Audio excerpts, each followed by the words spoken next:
नमस्कार, स्वागत है आपका टीएफटी इंडिया में। मैं पूर्णिमा मेहरा और आप देख रहे हैं विदेश और बाजार की बड़ी खबरें। स्पाइसजेट को सेबी से मिली राहत। इस वक्त स्पाइसजेट गंभीर वित्तीय दिक्कतों का सामना कर रही है। इससे निपटने के लिए स्पाइस हेल्थकेयर समेत प्रमोटर्स ने कंपनी में प्रेफरेंशियल शेयर्स और वारंट्स के जरिए 200 करोड़ रुपए का निवेश किया था। वहीं अब कंपनी मैंडेटरी ओपन ऑफर की शर्त को बाईपास कर एयरलाइन में अतिरिक्त इक्विटी का अधिग्रहण चाहती है। सेबी ने शुक्रवार को स्पाइसजेट में शेयर और वोटिंग राइट्स अधिग्रहण के लिए स्पाइस हेल्थकेयर को कुछ नियमों में छूट दी है। आपको बता दें कि स्पाइस हेल्थकेयर का मालिकाना हक स्पाइसजेट के प्रमोटर अजय सिंह के पास है। कंपनी ने 6 दिसंबर 2023 को सेबी से टेकओवर रेगुलेशंस में छूट की मांग के साथ आवेदन किया था। हालांकि अब सेबी ने नियमों में छूट के लिए कुछ शर्तें रखी हैं। एक वित्तीय वर्ष में स्पाइस हेल्थकेयर द्वारा वोटिंग राइट्स के अधिग्रहण पर 5% की सीमा तय की गई है।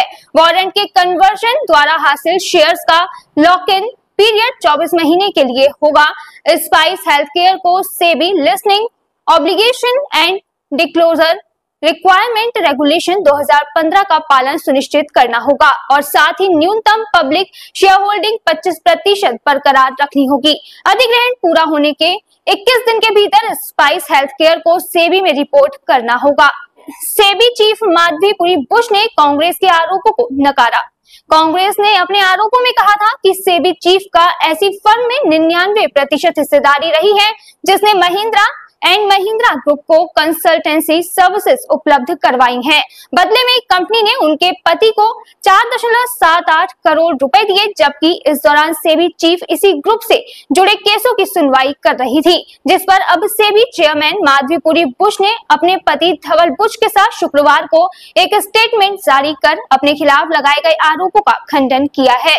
माधवी बुश ने कहा कि उनके खिलाफ लगाए गए आरोप गलत और भ्रामक हैं और उन्होंने कभी अगोरा, महिंद्रा ग्रुप, सेमक्रॉप, डॉक्टर रेडिस या आईसीआईसीआई ग्रुप से जुड़ी फाइलों से डील नहीं किया। सेबी चीफ ने रेंटल इनकम में किराए की दर ऑफ मार्केट होने से जुड़े दावों को भी साफ झूठ बताया। बुश ने ये भी कहा कि हमारा आईटी रिटर्न अवैध तरीके से और धोखाधड़ी से हासिल किया गया। खाने के तेल पर सरकार ने बढ़ाया सीमा शुल्क। सरकार ने कच्चे और रिफाइंड सूरजमुखी तेल पर सीमा शुल्क बढ़ाकर क्रमशः 20% और 32.5% कर दिया है, जिसे 14 सितंबर से लागू कर दिया गया है। इस फैसले का असर इन तेलों के कच्चे वेरिएंट पर भी पड़ेगा। इसके चलते कच्चे पाम तेल, सोया तेल और सूरजमुखी तेल पर अब कुल 27.5% इंपोर्ट ड्यूटी लगेगी, जिसमें एग्रीकल्चर, इंफ्रास्ट्रक्चर और डेवलपमेंट सेस शामिल है, जो पहले 5.5% था। आपको बता दें कि इस बढ़ोतरी का उद्देश्य आयात को ज्यादा महंगा और कम कॉम्पिटिटिव बनाकर स्थानीय तिलहन किसानों की रक्षा करना है। थर्मेक्स को मिला अफ्रीका से बड़ा ऑर्डर। भारत की थर्मेक्स कंपनी को अफ्रीका के बोत्सवाना से बड़ा रिपीट ऑर्डर मिला है। थर्मेक्स भारत की प्रमुख एनर्जी सॉल्यूशन प्रोवाइडर कंपनी के रूप में जानी जाती है।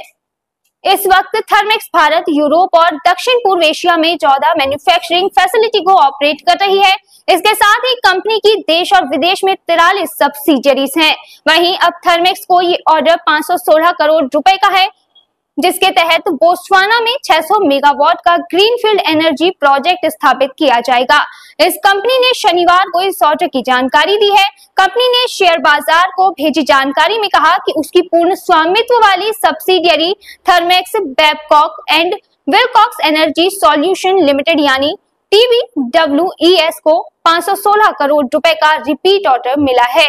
इसके तहत कंपनी को अफ्रीकी देश बोत्सवाना में एक और 300 मेगावाट का एनर्जी प्रोजेक्ट स्थापित करना है और एक इंडस्ट्रियल ग्रुप के द्वारा डेवलप किए जा रहे 600 मेगावाट के प्रोजेक्ट का दूसरा चरण है। इस पूरे प्रोजेक्ट में थर्मेक्स अकेला पार्टनर है। कंपनी के मुताबिक पिछले ऑर्डर की तरह ही कंपनी को 2 TPH CFBC बॉयलर की सप्लाई करनी है और साथ ही इन बॉयलर की designing, engineering, manufacturing, testing, supply, commissioning और परफॉर्मेंस टेस्टिंग की जिम्मेदारी उठानी है। अब इस ऑर्डर के बाद सोमवार को इसके शेयर में हलचल देखने को मिल सकती है। पीटीसी एनर्जी में 100% हिस्सेदारी खरीदेगा ओएनजीसी। ओएनजीसी ने जानकारी देते हुए बताया कि उसने पीटीसी इंडिया के साथ एक शेयर परचेस एग्रीमेंट पर हस्ताक्षर किए हैं, जिसमें ओएनजीसी अपनी सब्सिडियरी के जरिए पीटीसी इंडिया की सब्सिडियरी पीटीसी एनर्जी यानी पीईएल की 100% हिस्सेदारी खरीदेगी। ओएनजीसी ने शेयर बाजार को भेजे एक पत्र में कहा कि कंपनी साल 2038 तक नेट जीरो टारगेट को हासिल करने के लिए रिन्यूएबल एनर्जी डोमेन में कई पहल कर रही है। इन कदमों को प्रभावी बनाने और रफ्तार देने के लिए कंपनी ने पूर्ण स्वामित्व वाली subsidiary company ONGC green limited यानी ओजीएल को गठित किया है। ओजीएल ग्रीन एनर्जी और गैस बिजनेस से जुड़ी है, जिसमें solar, wind, hybrid, hydel, tidal और geothermal, biofuel, biogas, green hydrogen और उसके डेरिवेटिव्स और एलएनजी कारोबार शामिल हैं। कंपनी ने कहा कि इसी दिशा में ओजीएल ने 13 सितंबर 2024 को पीटीसी इंडिया लिमिटेड यानी पीईएल के साथ शेयर परचेज एग्रीमेंट पर हस्ताक्षर किए हैं, जिसके तहत ओजीएल पीईएल की 100% हिस्सेदारी को खरीदेगी। पीईएल की कुल ऑपरेशनल विंड एनर्जी क्षमता 288.8 मेगावाट है। आपको बता दें कि कंपनी के कुल 7 प्रोजेक्ट हैं, जो कि आंध्र प्रदेश, मध्य प्रदेश और कर्नाटक में स्थापित हैं। पीईएल कुल मिलाकर अपने सभी विंड एनर्जी फार्म में 157 विंड टरबाइन जनरेटर्स ऑपरेट करती है। तो फिलहाल इन खबरों में बस इतना ही। फिर मिलेंगे नई खबरों में, तब तक देखते रहिए टीएफटी इंडिया। धन्यवाद।